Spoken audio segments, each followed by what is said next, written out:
आज आमे पढ़िबा मेंडेल को एकक गुण नीति। देख आमे पूर्वर पढ़ी मेंडेल कौन करथिले एक संकरण परीक्षा करथिले। ठीक अछि, जोठी कि मेंडेल एक जोड़ा विकल्पी गुण को नहीं परीक्षा करथिले। तो सेई एक संकरण परीक्षण रु से दुईटी नीति और गोटे नियम पाइथिले। ठीक अछि, गोटे होची एकक गुण नीति आ गोटे होची प्रभावी गुण नीति आ गोटे होची कोन पृथकीकरण नियम। ठीक अछि, तो आज आमे पढ़िबा एकक गुण नीति कौन। ठीक अछि, देख एही नीति अनुजाई उद्भिद रे विकसित हेउथबा प्रत्येक गुण गोटे लेखाएं कारक द्वारा नियंत्रित हुए। देख ए पॉइंट कौन कहला कि उद्भिद रे विकसित होउथबा प्रत्येक गुण उद्भिद रे जेते गुड़े भी गुण अछंती। ठीक अछि, समस्त गुण गोटे लेखाएं कारक द्वारा नियंत्रित होइथंती। माने प्रत्येक गुण पई गोटे कौन थाई कारक। जेमिति देखिबा आमे जदि डेंगा गुण देखिबा ता पई गोटे कौन थिबो कारक। जदि आमे गेड़ा गुण देखिबा ता पई मध्ये कौन थिबो गोटे कारक। तो जेतेटी भी उद्भिद रे गुण अछि, ठीक अछि, सबु गुण पई गोटे लेखाएं कौन थाए कारक थाए। ठीक अछि, सेई कारकटा ही से गुण को नियंत्रित करिथाए। ठीक अछि, एही कारक माने सर्वदा जोड़ा जोड़ा होई रही थांती। जो कारकटी गुण को नियंत्रण करे से कारकटी सबु बेले किपरि थाए जोड़ा जोड़ा हेकी थाए, एका न थाए किपरि थाए जोड़ा हेकी थाए। देखो जेमिति कि आमे जदि देखिबा डेंगा। ठीक अछि, एठी जो कारकटी अछि देखुछ एटा टी, किंतु एटा एका अछि कि नाही जोड़ा हेकी अछि, दुईटा टी एका संगे अछंती कैपिटल टी। ठीक अछि, सेमिति जदि आमे देखिबा गेड़ा गुण को ता पई जो कारकटा अछि ताहा मध्ये किपरि अछि एका नाही जोड़ा हेकी अछि। ठीक अछि, तापरे जदि देखिए आमे हलदिया रंग को, ठीक अछि, मने कर गोटे गछ अछि ता फूलर रंग हलदिया हैला किंबा ता फल बा मंजीर रंग हलदिया हैला।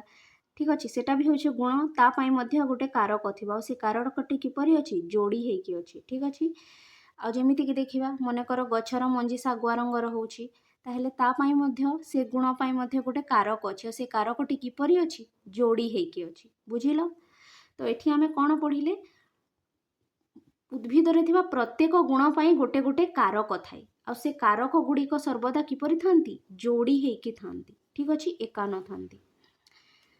ठीक अछि, तापरे प्रति जोड़ा रे दुईटी एक प्रकारर किंबा दुईटी विकल्प कारक रही थाए। बुझिहेला,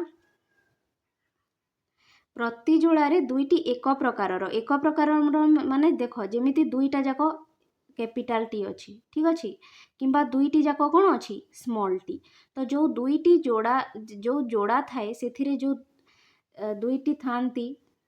ठीक अछि, माने से दुईटी कारक किपरि थांती एका थांती किंबा विकल्प कारक मध्ये थाई पारंती। माने गोटे कैपिटल टी थिबो आ गोटे कोन थिबो स्मॉल टी थिबो। बुझि पारलो, दुईटा एका थिबे जेमिति कि कैपिटल टी थिबो बा स्मॉल टी थिबो। तो एठी एका प्रकारर जोड़ी अछंती, किंतु से जोड़ी दुईटा अलगा प्रकारर बा विकल्प मध्ये होई पारंती। जेमिति कि गोटे कैपिटल थिबो आ गोटे कोन थिबो स्मॉल थिबो। ठीक अछि, तापरे कोन हुए अर्ध विभाजन समय रे तन मध्यरु गोटिए प्रत्येक जुग्मक को जाई थाए। जेते बेले अर्ध विभाजन हुए तुमे जनन पाठ रे पढ़िथिबो अर्ध विभाजन। ठीक अछि, तो अर्ध विभाजन समय रे कोन हुए एई जो कारक जोड़ी गुड़ाक अछंती। ठीक अछि, एई जोड़ी मध्यरु गोटिए प्रत्येक जुग्मक को जाई थाए। माने एई दुईटी जोड़ी मध्यरु गोटिए जोड़ी गोटिए जुग्मक को जीवो आ गोटिए जोड़ी कोन अन्य जुग्मक को जीवो। बुझिहेला, आउ जेतेबेले जुग्मज गठन समय रे जेतेबेले जुग्मज गठन हुए कौन हुए पुणी दुईटी जुग्मकर कारक मिसी गोटिए जोड़ा कारक होई थाए। प्रथमे तो अर्ध विभाजन समय रे एगुड़िक विभाजित हो गले। ठीक अछि, दुईटी जाको अलगा अलगा कारक को गले, किंतु जेतेबेले पुणी जुग्मज सृष्टि हबो बा जुग्मक तैयारी हबो सेतेबेले दुईटी कारक मिसी पुणी एक जोड़ा कारक गठन करंती। ठीक अछि, देखो जदि आमे पूरा देखिबा तो मेंडेल कौन कहले एकक गुण नीति। एही नीति अनुजाई तांकर कौन थाए गोटिए गुण पाई उद्भिदर गोटिए गुण पाई कौन थाए गोटिए कारक थाए। ठीक अछि, आ ए कारकटा सर्वदा किपरि थाए जोड़ी होइकी थाए। कारकटा किपरि थाए सर्वदा जोड़ी हेकर थाए। गोटे गुण पाई गोटे कारक थाए आ से कारकटा किपरि थाए जोड़ा हेकी थाए। ठीक अछि, आ से जोड़ाटा एक प्रकारर हेई पारिबो। ठीक अछि, एक प्रकारर ଯେମିତିକି କ୍ୟାପିଟାଲ ଟି ନହେଲେ ସ୍ମଲ୍ ଟି ନହେଲେ ବିକଳ୍ପୀ କାରକ ମଧ୍ୟ ହୋଇପାରିବ। ଠିକ୍ ଅଛି, ବିକଳ୍ପୀ କାରକ ମଧ୍ୟ ହୋଇପାରିବ। ଯେମିତିକି ଗୋଟେ ଯୋଡ଼ା ମଧ୍ୟରୁ ଗୋଟେ ଥିବ କ୍ୟାପିଟାଲ ଟି ଆଉ ଗୋଟେ ଥିବ କ'ଣ ସ୍ମଲ୍ ଟି। ଏଇଟା ଉଦାହରଣ ଯଦି ଦେବା, ଠିକ୍ ଅଛି। ତ ପ୍ରଥମ ଗୁଣ ହେଲା ପ୍ରଥମ ତାଙ୍କ ସେ କ'ଣ ପଏଣ୍ଟ ଦେଇଥିଲେ ଯେ ଗୋଟିଏ ଗୁଣ ପାଇଁ ଗୋଟିଏ କ'ଣ ଥାଏ କାରକ ଥାଏ। ଆଉ ସେ କାରକଟା କିପରି ଥାଏ ଯୋଡ଼ି ହେଇକି ଥାଏ। ଆଉ ଯୋଡ଼ିଟା ଏକ ପ୍ରକାରର ବି ହେଇପାରେ ଆଉ ଅଲଗା ଅଲଗା ବି ହୋଇପାରେ। ତାପରେ ଯେତେବେଳେ ଅର୍ଦ୍ଧ ବିଭାଜନ ହୁଏ ସେତେବେଳେ କ'ଣ ହୁଏ ଏଇ ଯେଉଁ ଯୋଡ଼ି ମଧ୍ୟରୁ ଏମାନେ କ'ଣ ହେଇପାରନ୍ତି ସେମାନେ ଦୁଇଟି କାରକ ଅଲଗା ଅଲଗା ଯୁଗ୍ମକକୁ ଯାଇଥାନ୍ତି। ମାନେ ଏଇ ଟି ଗୋଟିଏ ଯୁଗ୍ମକକୁ ଯିବ ଆଉ ଏଇ ଯେଉଁ ସ୍ମଲ୍ ଟି ଅଛି ଏଇଟା ଅନ୍ୟ ଯୁଗ୍ମକକୁ ଯିବ। ଠିକ୍ ଅଛି, ସେମିତି ଯଦି ଏଇ କ୍ୟାପିଟାଲ ଟି ଅଛି ଏମାନେ ଏକା ସାଙ୍ଗରେ ଅଛନ୍ତି। ଠିକ୍ ଅଛି, କାରକଟା ଯୋଡ଼ି ଆକାରରେ ଥାଏ ନା, କିନ୍ତୁ ଯେତେବେଳେ ଅର୍ଦ୍ଧ ବିଭାଜନ ହୁଏ ଏଇ ଯୋଡ଼ିଟା କ'ଣ ହୋଇଯାଏ ଭାଙ୍ଗିଯାଏ। ଆଉ ଗୋଟିଏ କାରକଟା ଗୋଟିଏ ଯୁଗ୍ମକକୁ ଯିବ ଆଉ ଅନ୍ୟ କାରକଟି କ'ଣ ହେବ ଅନ୍ୟ ଯୁଗ୍ମକକୁ ଯିବ। ଏଇଟା କେତେବେଳେ ହୁଏ ଯେତେବେଳେ ଆମର ଅର୍ଦ୍ଧ ବିଭାଜନ ହୁଏ। ଠିକ୍ ଅଛି, ଯେତେବେଳେ କ'ଣ ହୁଏ ଆମର ଅର୍ଦ୍ଧ ବିଭାଜନ। କିନ୍ତୁ ଯେତେବେଳେ ପୁଣି ଯୁଗ୍ମକ ସୃଷ୍ଟି ହୁଏ ବା ଯୁଗ୍ମକ ତିଆରି ହୁଏ ସେତେବେଳେ କ'ଣ କରନ୍ତି ଏଇଟା କ'ଣ ତିଆରି ହେଲା କି ଅର୍ଦ୍ଧ ବିଭାଜନରୁ ଯୁଗ୍ମକ ଗୁଡ଼ାକ ସୃଷ୍ଟି ହେଲେ। ତ ଯେତେବେଳେ ପୁଣି ଯୁଗ୍ମଜ ସୃଷ୍ଟି ହେବ ଯୁଗ୍ମକରୁ ହିଁ ଯୁଗ୍ମଜ ସୃଷ୍ଟି ହୁଏ ନା, ତ ଦୁଇ ଯୋଡ଼ା କାରକ ମିଶି ପୁଣି କ'ଣ କରନ୍ତି ଦୁଇଟା ଅଲଗା ଯୁଗ୍ମକ ମିଶି କ'ଣ କରନ୍ତି ଏକ ଯୋଡ଼ା କାରକ ଗଠନ କରନ୍ତି। କିମ୍ବା ଏଇ ଦୁଇଟା ମିଶିଯିବେ ପୁଣି ଆଉ କ'ଣ ହେଇଯିବେ କ୍ୟାପିଟାଲ ଟି ହେଇଯିବେ। ବୁଝିହେଲା ନା। ଦେଖ ଦୁଇଟା କ'ଣ ହେଇଥିଲେ ଅର୍ଦ୍ଧ ବିଭାଜନ ସମୟରେ ଅଲଗା ହେଇଯାଇଥିଲେ। ପୁଣି ଯେତେବେଳେ ଯୁଗ୍ମକ ସୃଷ୍ଟି ହେଲା ପୁଣି ସେମାନେ କ'ଣ ହେଇଗଲେ ଏକା ହେଇଗଲେ। ଠିକ୍ ଅଛି, ତ ଏଇଟା ଥିଲା ମେଣ୍ଡେଲଙ୍କ ଏକକ ଗୁଣ ନୀତି। ଏକକ ଗୁଣ ନୀତି କ'ଣ କହେ ଉଦ୍ଭିଦରେ ଥିବା ପ୍ରତ୍ୟେକ ଗୁଣ ପାଇଁ ଗୋଟିଏ କାରକ ଥାଏ ଓ କାରକଟି ସର୍ବଦା କିପରି ଥାଏ ଯୋଡ଼ି ହେଇକି ଥାଏ। ଠିକ୍ ଅଛି, ଏଇଟା ଥିଲା ମେଣ୍ଡେଲଙ୍କ ଏକକ ଗୁଣ ନୀତି। ତାପରେ ଦେଖିବା ଆମେ ପ୍ରଭାବୀ ଗୁଣ ନୀତି। ଠିକ୍ ଅଛି, ଦେଖ ଏଇଟା ହେଉଛି ପ୍ରଭାବୀ ଗୁଣ ନୀତି। କ'ଣ ଲେଖା ହେଇଛି ଚାଲ ଦେଖିବା। ଏହି ନୀତି ଅନୁଯାୟୀ ସଂକରଣ ପରେ F1 ପିଢ଼ିରେ ଥିବା ଦୁଇଟି ବିକଳ୍ପ କାରକ ମଧ୍ୟରୁ ଗୋଟିଏ ମାତ୍ର କାରକର ପ୍ରଭାବ ପରିଲକ୍ଷିତ ହୋଇଥାଏ। ଠିକ୍ ଅଛି, ଦେଖ ମେଣ୍ଡେଲ କ'ଣ କରିଥିଲେ ଶୁଦ୍ଧ ଗେଡ଼ା ଆଉ ଶୁଦ୍ଧ ଡେଙ୍ଗା ଗଛର ସଂକରଣ କରେଇଥିଲେ ଆଉ ସେ F1 ପିଢ଼ିରେ ଗୋଟିଏ ସଂକର ଗଛ ପାଇଥିଲେ। ଠିକ୍ ଅଛି, ସେହି ସଂକର ଗଛରେ ଦୁଇଟି ବିକଳ୍ପୀ କାରକ ଥିଲା କିନ୍ତୁ ଗୋଟିଏ କାରକର ପ୍ରଭାବ ପରିଲକ୍ଷିତ ହୋଇଥିଲା ଆଉ ଅନ୍ୟ କାରକଟି କ'ଣ ଥିଲା ଅପ୍ରଭାବୀ କାରକ ଥିଲା। ଠିକ୍ ଅଛି, ଅନ୍ୟ କାରକଟି ପ୍ରକଟ ହେଇ ନଥିଲା ଆଉ ସେ କାରକଟି ହେଉଛି କ'ଣ ଅପ୍ରଭାବୀ କାରକ ଭାବରେ ସେ କାରକଟି ଲୁଚି ରହିଥିଲା। ଠିକ୍ ଅଛି, ପ୍ରଭାବୀ କାରକର ଅନୁପସ୍ଥିତିରେ କେବଳ ଅପ୍ରଭାବୀ କାରକଟି ପ୍ରକଟ ହୋଇଥାଏ। କିନ୍ତୁ ଯେତେବେଳେ ପ୍ରଭାବୀ କାରକ ନଥାଏ ସେତେବେଳେ ହିଁ ଅପ୍ରଭାବୀ କାରକଟି ପ୍ରକଟ ହୋଇଥାଏ। ଠିକ୍ ଅଛି, କିନ୍ତୁ ପ୍ରଭାବୀ କାରକ ଯଦି ଥିବ ଅପ୍ରଭାବୀ କାରକଟି ଲୁଚି ରହିଯାଏ। ଠିକ୍ ଅଛି, ଯଦି ଆମେ ଉଦାହରଣ ଦେଇକି ଦେଖିବା ଦେଖ ସଂକର ଡେଙ୍ଗା ଗଛରେ ଉଭୟ କ୍ୟାପିଟାଲ ଟି ଓ ସ୍ମଲ୍ ଟି ରହିଥିଲେ ମଧ୍ୟ କ୍ୟାପିଟାଲ ଟି ପ୍ରଭାବୀ କାରକ ହୋଇଥିବାରୁ ଗଛ ଗୁଡ଼ିକ ଡେଙ୍ଗା ହୋଇଥାଏ। ଠିକ୍ ଅଛି, ଦେଖ ମେଣ୍ଡେଲ କ'ଣ କରିଥିଲେ ଶୁଦ୍ଧ ଡେଙ୍ଗା ଗଛ ନେଇଥିଲେ ଠିକ୍ ଅଛି ଯେଉଁଟାକି ହେଉଛି ଟି ଏଇଟା କ'ଣ ଥିଲା ଶୁଦ୍ଧ ଡେଙ୍ଗା ଗଛ। ଠିକ୍ ଅଛି, ସେମିତି ଆଉ ଗୋଟେ ମେଣ୍ଡେଲ କ'ଣ ନେଇଥିଲେ ସ୍ମଲ୍ ଟି ଏଇଟା ହେଉଛି କ'ଣ ଶୁଦ୍ଧ ଗେଡ଼ା ଗଛ। ଠିକ୍ ଅଛି, ଶୁଦ୍ଧ ଗେଡ଼ା ଗଛ। ତ ଶୁଦ୍ଧ ଡେଙ୍ଗା ଆଉ ଶୁଦ୍ଧ ଗେଡ଼ାର ଯେତେବେଳେ ମେଣ୍ଡେଲ ସଂକରଣ କରେଇଲେ ସେତେବେଳେ ତାଙ୍କୁ କ'ଣ ମିଳିଲା ସଂକର ଡେଙ୍ଗା ଗଛ ମିଳିଲା। କ'ଣ ମିଳିଲା ସଂକର ଡେଙ୍ଗା ଗଛ। ଠିକ୍ ଅଛି, ଏଇ ଗଛ ତ ଏଇ ଗଛଟା କ'ଣ ଥିଲା ଡେଙ୍ଗା ଥିଲା କିନ୍ତୁ ତାର ଯେଉଁ କାରକ ଯୋଡ଼ିଟା କିପରି ଥିଲା ଗୋଟିଏ କ୍ୟାପିଟାଲ ଟି ଥିଲା ଆଉ ଗୋଟେ କ'ଣ ଥିଲା ସ୍ମଲ୍ ଟି ଥିଲା। ଏହାକୁ କୁହାଗଲା କ'ଣ ପୈତୃକ ପିଢ଼ି କୁହାଯାଇଥିଲା ଆଉ ଏଇଟାକୁ କ'ଣ କୁହାଯାଇଥିଲା F1 ପିଢ଼ି କୁହାଯାଇଥିଲା। ବୁଝିହେଲା ନା। ଏଇଟା ଗୋଟେ ଡେଙ୍ଗା ଗଛ ଥିଲା। ଠିକ୍ ଅଛି, ଏଇଟା ଗୋଟେ କ'ଣ କି ପ୍ରକାର ଗଛ ଥିଲା ଡେଙ୍ଗା ଗଛ ଥିଲା। ତାପରେ ସେ ଗୋଟେ କ'ଣ ନେଇଥିଲେ ଗେଡ଼ା ଗଛ ନେଇଥିଲେ ତ ଏଇ ଗଛଟି କ'ଣ ହେଇଥିଲା ଡେଙ୍ଗା ହେଇଥିଲା। ଠିକ୍ ଅଛି, ତ ସେଇଟା ହିଁ ଏଠି କୁହାଯାଇଛି। ଦେଖ ସଂକର ଡେଙ୍ଗାରେ ଉଭୟ କ୍ୟାପିଟାଲ ଟି ଓ ସ୍ମଲ୍ ଟି ରହିଥିଲେ ମଧ୍ୟ କ୍ୟାପିଟାଲ ଟି ପ୍ରଭାବୀ କାରକ ହୋଇଥିବାରୁ ଗଛ ଗୁଡ଼ିକ ଡେଙ୍ଗା ହୋଇଥାଏ। ବୁଝିହେଲା, ତ ପ୍ରଭାବୀ ଗୁଣ ନୀତି କ'ଣ କୁହେ ଏଇ ସଂକର ଡେଙ୍ଗା ଗଛରେ ଉଭୟ कैपिटाल टी और स्मॉल टी रही गछटी कौन है डेंगा है कहीं ए कैपिटाल टी टी हूँ प्रभावी कारक कैपिटाल टी टा कौन प्रभावी कारक ठीक अच्छे आउ स्मॉल टी टी हूँ कौन अप्रभावी कारक ठीक अच्छे तो जेते बेले प्रभावी कारक और अप्रभावी कारक दुईटी जाक एका सांगरे थांती सेते बेले कौन प्रभावी कारकटी निजको प्रकाश करि पारे किंतु अप्रभावी कारकटी कौन हो जाए निजको प्रकाश करि पारेनी और लुचिकी रही जाए ठीक अच्छे तो देख एठी F1 जेनेरेशन रे जेहेतु कैपिटाल टी टा होची प्रभावी कारक सेथिपाई तार गुणटा परिलक्षित हैला और गछटी कौन हैला डेंगा किंतु स्मॉल टी टा होची अप्रभावी कारक सेथिपाई से लुचिकी रहीगला माने एठी गेड़ा गुणटी कौन होईछि लुचिकी रही जाइछि बुझिहेला एटा थिला प्रभावी गुण नीति जोटा कि कहे जेते बेले दुईटी कारक थिबे गोटिए थिबा प्रभावी और अन्यटी थिबा अप्रभावी सेते बेले कौन होइथाय प्रभावी कारकर गुणटी परिलक्षित होइथाय और अप्रभावी कारकर गुणटी कौन होइथाय लुचि रही जाइथाय ठीक अछि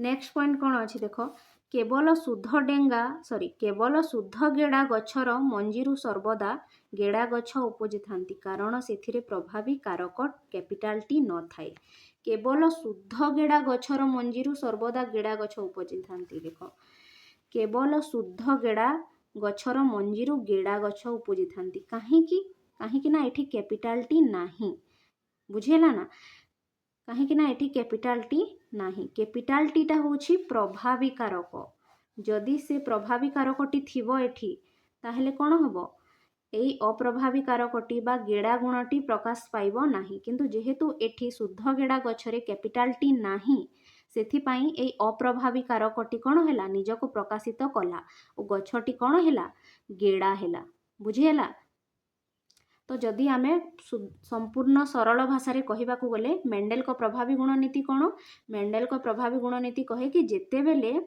प्रभावी गुण और अप्रभावी गुण दुईटा जाक सांगरे थिबे ठीक अच्छे सेते बेले प्रभावी गुणटी कौन करे निजको प्रकाश करि पारे ठीक अच्छे किंतु अप्रभावी गुणटी निजको प्रकाश करि पारे नाही ओ किंतु जेते बेले केवल अप्रभावी कारकटी थाए ता सहित प्रभावी कारक न थाए सेते बेले ही अप्रभावी कारकटी निजको प्रकाश करि पारे बुझिहेला माने प्रभावी कारकर उपस्थिति रे अप्रभावी कारकटी निजको प्रकाश करि पारे नाही किंतु जेते बेले प्रभावी कारकटी अनुपस्थित थाए सेते बेले ही अप्रभावी कारकटी निजको प्रकाश करि पारे बुझी पारिलो ना एटा थिला मेंडेल को प्रभावी गुण नीति ठीक अच्छे तापरे आमे देखिबा मेंडेल को पृथकीकरण नियम कौन कहे देख एही नियम अनुजाई F1 पीढ़ी रे दुईटी विकल्प कारकर गोटिए लेखाएं नकल रही मध्य सेमाने परस्पर सत्ता हराई न थांती एवं F2 पीढ़ी रे प्रभावी कारकटी प्रकट हेउथिले मध्य अप्रभावी कारकटी अक्षत अवस्था रे लुचि रही थाए प्रथमे सब पॉइंट को पढ़ी देबा तापर बुझिबा ठीक है अर्ध विभाजन समय रे एक जोड़ा कारकरू केवल गोटिए कारक प्रत्येक युग्मक को जाई थाए अर्थात F1 पीढ़ी रे एक संकर गछरू दुई प्रकारर युग्म सृष्टि होई थाए सेथिरु गोटिए प्रकारर युग्मकरे अप्रभावी और अन्य प्रकारर युग्मकरे प्रभावी कारक रही थाए एवं कारक दुईटी परस्पर ठारू पृथक होई परवर्ती पीढ़ी को गति करती उदाहरण स्वरूप गोटिए संकर डेंगा गछ कैपिटाल टी स्मॉल टी गछरू कैपिटाल टी और स्मॉल टी थिबा दुई प्रकारर युग्म सृष्टि होती एही नियम द्वारा मेंडेल प्रमाण करथिले जे पृथकीकरण हेतु उद्भिदर समस्त गुण परवर्ती पीढ़ी पर पीढ़ी प्रकट होता है देख पृथकीकरण नियम कौन कहे देख पृथकीकरण नियम को आम बुझा देख F1 पीढ़ी रे F1 पीढ़ी रे देख कौन होता दुईटी विकल्पी कारक थिले गोटे थिला कैपिटाल टी और गोटे थिला कौन स्मॉल टी ठीक अच्छे यही जो कैपिटाल टी और स्मॉल टी अछंती एमाने कौन करती एमानकर दुई प्रकारर युग्मक सृष्टि हुए ठीक अच्छे तापरे आमे देखिबा मेंडेल ତାଙ୍କ ପୃଥକୀକରଣ ନିୟମରେ କ'ଣ କହିଥିଲେ? ଠିକ୍ ଅଛି, ପୃଥକୀକରଣ ନିୟମ ମାନେ କ'ଣ? ପୃଥକ ହେବା ବା ଅଲଗା ହେବା।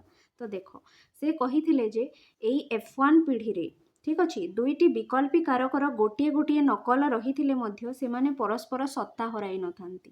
ଠିକ୍ ଅଛି, ଦେଖ ଦୁଇଟି ବିକଳ୍ପୀ କାରକର, ଏଇଟା ଗୋଟେ ହେଉଛି ଆଉ ଏଇଟା ଗୋଟେ ହେଉଛି, ଏଇ ଦୁଇ ବିକଳ୍ପୀ କାରକର ଗୋଟିଏ ଗୋଟିଏ ନକଲ ଅଛି ନା ନାହିଁ? ଏଠୁ ଗୋଟେ ଟି ଆସିଛି, ଏଠି ଗୋଟେ ଟି ଆସିଛି। ଠିକ୍ ଅଛି, ତ ଗୋଟିଏ ଗୋଟିଏ ନକଲ ଥିଲେ ମଧ୍ୟ ସେମାନେ କ'ଣ କରନ୍ତି? ପରସ୍ପର ସତ୍ତା ହରାଇ ନଥାନ୍ତି। ସେମାନେ ସେମାନଙ୍କ ଗୁଣକୁ ବଜାଇ ରଖନ୍ତି। ଠିକ୍ ଅଛି, ସେମାନେ ତାଙ୍କ ଗୁଣକୁ ବଜାୟ ରଖନ୍ତି। ଠିକ୍ ଅଛି, ଓ କ'ଣ ହୁଏ ପରବର୍ତ୍ତୀ ପିଢ଼ିରେ କ'ଣ ହୁଏ ଅର୍ଦ୍ଧ ବିଭାଜନ ସମୟରେ ସେମାନେ କ'ଣ ହୁଅନ୍ତି?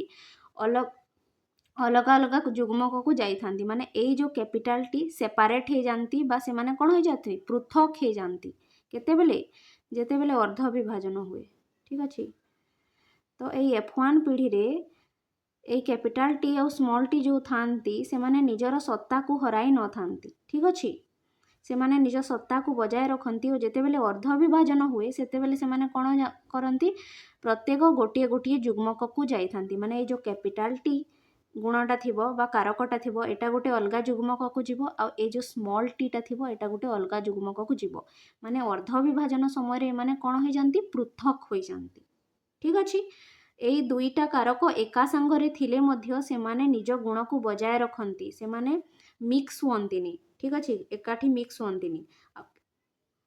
ସେମାନେ କ'ଣ ଅଲଗା ଅଲଗା ହୋଇକି ରହନ୍ତି ଓ ଯେତେବେଳେ ଅର୍ଦ୍ଧ ବିଭାଜନ ହୁଏ ସେମାନେ ପ୍ରତ୍ୟେକ ଗୋଟିଏ ଗୋଟିଏ ଯୁଗ୍ମକକୁ ଯାଇଥାନ୍ତି। ମାନେ ଅର୍ଦ୍ଧ ବିଭାଜନ ସମୟରେ ସେମାନେ କ'ଣ ହେଇଯାନ୍ତି? ଅଲଗା ହେଇଯାନ୍ତି ଓ ଅଲଗା ଅଲଗା ଯୁଗ୍ମକକୁ ଯାଇଥାନ୍ତି। ବୁଝିହେଲା ନା? ସେଇଟା ହିଁ ଏଠି ଲେଖା ହେଇଛି। ଅର୍ଦ୍ଧ ବିଭାଜନ ସମୟରେ ଏକ ଯୋଡ଼ା କାରକରୁ କେବଳ ଗୋଟିଏ କାରକ ପ୍ରତ୍ୟେକ ଯୁଗ୍ମକକୁ ଯାଇଥାଏ। ଠିକ୍ ଅଛି ନା? ଉଦାହରଣ ସ୍ୱରୂପ ଗୋଟିଏ ଶଙ୍କର ଡେଙ୍ଗା ଗଛରୁ କ୍ୟାପିଟାଲ ଟି ଓ ସ୍ମଲ୍ ଟି ଥିବା ଦୁଇ ପ୍ରକାରର ଯୁଗ୍ମକ ସୃଷ୍ଟି ହୋଇଥାନ୍ତି। ମାନେ ଗୋଟିଏ ଶଙ୍କର ଡେଙ୍ଗା ଗଛରୁ ଦୁଇଟି ଯୁଗ୍ମକ ସୃଷ୍ଟି ହୋଇଥାନ୍ତି, କ୍ୟାପିଟାଲ ଟି ଓ ସ୍ମଲ୍ ଟି। ବୁଝିହେଲା ନା? ଆମେ ଯଦି ସରଳ ଭାଷାରେ କହିବାକୁ ଗଲେ F1 ପିଢ଼ିରେ ଯେଉଁ କ୍ୟାପିଟାଲ ଟି ଓ ସ୍ମଲ୍ ଟି ଥାନ୍ତି ଶଙ୍କର ଡେଙ୍ଗା ଗଛରେ, ଏଇ ଦୁଇଟି କାରକ କ'ଣ ହୁଅନ୍ତି? ଅର୍ଦ୍ଧ ବିଭାଜନ ସମୟରେ ଦୁଇଟି ଯାକ ଅଲଗା ଅଲଗା ଯୁଗ୍ମକକୁ ଯାଇଥାନ୍ତି। ଠିକ୍ ଅଛି।